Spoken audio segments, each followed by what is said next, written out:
Welcome back to New Money. This evening we're discussing healthcare. My guest Clayton Samsudin. If you'd like to email me, my details will appear on the screen. Clayton, I'd like you to give your number out. I mean, you know, you've been on my program many, many years now. Yeah. You're actually vested. Let everyone know, Clayton's also my broker. If someone needs to discuss with you, where can they get hold of you? Firstly, the email address is engage, E-N-G-A-G-E, @phoenixgrp.co.za. Our office number is 010-443-9734. Okay, thank you for that. Thank you. Okay, Clayton, before I went to talked about, you know, is there movement within medical aids from scheme A to scheme B or C or D, or is there movement between medical schemes across the board? The majority of the movement is taking place within a medical scheme. So people are, those that are seeking more affordable options are downgrading, and those that of course need to upgrade are upgrading. So there's very little movement between medical schemes, and one of the main reasons for that is the waiting periods. You know, so there's 3-month general waiting periods or 12 months condition specific, dependent how long you've been on the previous scheme. So movements are not really kind of occurring unless it's within the corporate market, where you'd find a company would offer more than one medical scheme to its employees. During October and November, they have a scenario which is called freedom of association. So you can change from one scheme to the other without waiting periods. So that occurs in corporate, but in the private sector, people are mainly moving within a scheme unless they are comfortable with that 3 months general waiting period, in which, in most cases, prescribed minimum benefits are covered.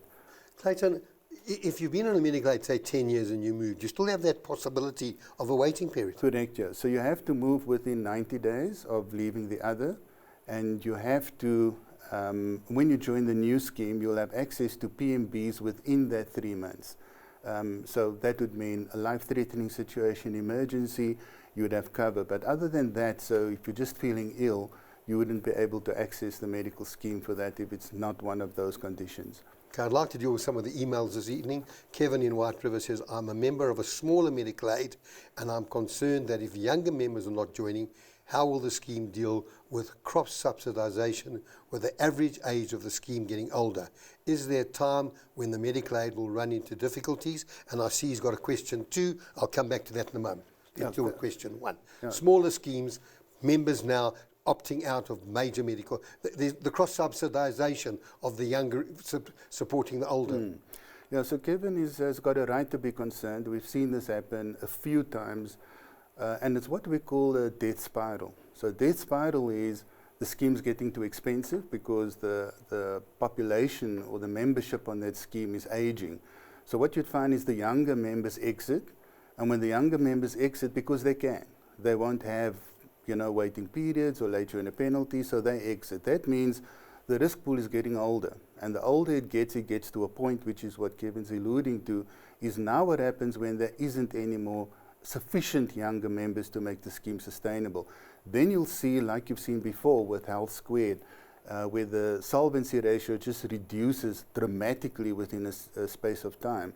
So what we would find, and I hope that Council, which I suppose they would do a better job next time, you know, is to ensure that doesn't happen where people are without cover. And they do that by looking for partners for that particular scheme to merge with. The same thing would occur with options. So if an option is unsustainable, the Council for Medical Schemes would kind of force a scheme to merge the option. But why would a scheme take on an unprofitable scheme when it's just going to make their situation worse? So they would do that because schemes want to indicate growth, you know. So when we listen to medical scheme launches, you know, they want to put all these, you know, fantastic stats up without explaining it. So when they say we've grown by X percentage of members, you know, I first want to say, well, what was the growth of these members? What age? You know, because if they're above the average age, it's negative, you know. And so, you know, sometimes you see that kind of irresponsible I would say taking on or merging of a scheme. You'd remember with the Health Squared scenario, none of the open medical schemes wanted to take Health Squared, and members then had to join individually in order to get cover. And have that waiting period and all those other things. Correct. You mentioned one scheme, Fed Health, 12%. Best med the same, over Any 12%. reason? Any particular reasons over and above a Discovery or some of the other medical aids? So when we look at the two, so we've got 3 schemes. We've got Discovery, Bonitas, and Momentum, almost the same. You can put MediHelp in that basket. And then you've got BestMed and FedHealth that's slightly higher, and then you get those that's a bit higher than that. Now, when that occurs, it is either the risk pool is different, or their demographics are different in terms of average age, or unfortunately, I'm not saying this is the case. No, I don't want to put you on the line. But we do find is when schemes underprice at a particular time. So we find this almost cycle where they underprice in order to gain members, because then it looks good, the increase was lower than the average, and they run that for a year or two, and then they have to kind of make up that underpricing again. But I'd also say, I think more so, what we're finding here is that the schemes that have had lower increases during COVID is actually having higher increases now. And there I come to the argument of the underpricing. The second part of Kevin's question was, I was always under the impression that the solvency margin of a medical aid related to the whole scheme. I understand that this is not the case. Each plan must have its own solvency level. My question relates to my first question, that the scheme could end up with many unhealthy lives and premiums could escalate enormously. Correct. So, look. So it's not just the whole scheme. No. It's each plan within the scheme. Yeah. So what you typically find is, and this is the case with some of the options, the schemes we've just spoken about now. Some of the options, which is the most comprehensive option, takes the higher increases by far. And then you have options that's got younger members that's got low increases, 7%, 7.4%. All the percentages I've mentioned were, by the way, average weighted increases. So importantly to understand that if a scheme is robust enough, that's why size in medical schemes does matter, because you'd have a sufficient membership base in which to almost enforce the cross-subsidization by merging options. But if you're a small scheme with small memberships, with 4 options, then I think if you're not finding a partner soon, it's going to become more challenging to sustain the scheme. Yeah, I like the word challenging. Jonathan in Cresta says, please explain when children can no longer be on their parents' medical aid, and what happens if they remain on after the expiry period and have claims? Yeah, so... Does the medical aid pick that up? No, so firstly what you've got to do is understand that some medical schemes, they enforce the 21-year age rule. So if you become 21, you'll be a dependent, studying or not. Then you have other schemes that offer a scenario where they can remain on, pay a minor dependent rate until they finish studying, typically 25, 27 in some instances. So when they remain on the scheme, in the schemes that don't offer the discount for a student that's studying full-time, they will pay an adult dependent rate, and everything else is calculated as if it was an adult on the scheme.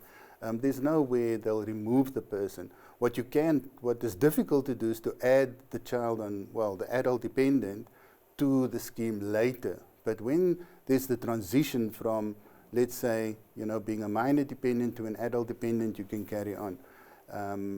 But it's not advisable, because as we've just spoken now, we would understand that in the main, you'd find that those that's on the higher comprehensive options are there for a reason. And the younger children, even adult dependents, may not require that level of cover. So they could purchase a lower plan to meet their healthcare needs instead of being on that comprehensive option. The counter argument again is, by them being there, they kind of have a higher medical savings account, they don't claim much, so they help the other adult dependents that may be more ill. Again, one should talk to someone, a financial advisor, particularly healthcare. When I talk about financial advisors, I understand healthcare is a completely specific industry on its own, and one should understand that. Samantha in Midrand says, how do private and public hospital costs differ, and can a private hospital refuse entry if you don't have a medical aid? So the answer is as simple. So state hospital is going to charge you in accordance with your income. So unfortunately, we have abuse taking there too, where people could be unemployed and they would say they're employed, and they'll say they're unemployed when they go to state. And then they'll pay almost next to nothing for a massive procedure. So that's not the right thing to do, of course. So those are the difference in rates. Whereas private healthcare, the rates are relevant to what's agreed to the medical scheme, which in most cases is 100% of the medical scheme rate, unless you have schemes that have negotiated higher rates for specialists. Now, the second question is, if there isn't, unfortunately, you know, that Hippocratic oath don't apply these days. So if there isn't, you know, a guarantee of payment, then unfortunately private hospitals won't admit you. That is how it is. So we find... So what happens if someone's delivered to a hospital and they've been in a major car accident and one can't even get information from them whether they've got a medical aid or not? They would more probably stabilize that patient, otherwise the person would pass on. So they'll stabilize the patient, and once it's understood whether the person is covered or not, is then either the person would remain there if they are on a medical scheme or move to a private facility once stabilized. What I wanted to mention, though, is that we do have products like gap cover and primary health care that offers a guarantee of payment. And those patients, even though they don't have a medical aid, would still be accepted at the private hospital. And that's under your gap cover? Gap cover as well as primary health care, correct. Okay. And then, unfortunately, Clayton, like always, we've run out of time, but I've got a lot of emails that I haven't answered. I'll send them through to you and the individuals who send, and maybe you could give them an answer. Sure. Statistics reflect inflation, as I said, below 5%. For pensioners, if you consider that 35% of your monthly cost is linked to medical aid, travel, rates and taxes, electricity, which increases between 9 and 12% a year. Their inflation rate is not 7.5%, it's closer to 8%. Be aware that your medical aid cost at 9% is going to double every 8 years. If you're paying 6,009, in 16 years you'll be paying 24, and if you're paying 15,009 now, in 16 years it'll be over 60,000. These are real numbers, and you need to evaluate your healthcare requirements now. Speak to a healthcare broker to help you evaluate the whole healthcare program that you have. Clayton, thank you for joining me this evening. Thank you. It's important to note that our program is to provide information and should not be construed as advice. Next week's program will be focusing on the investment world. Thank you for watching, and good night.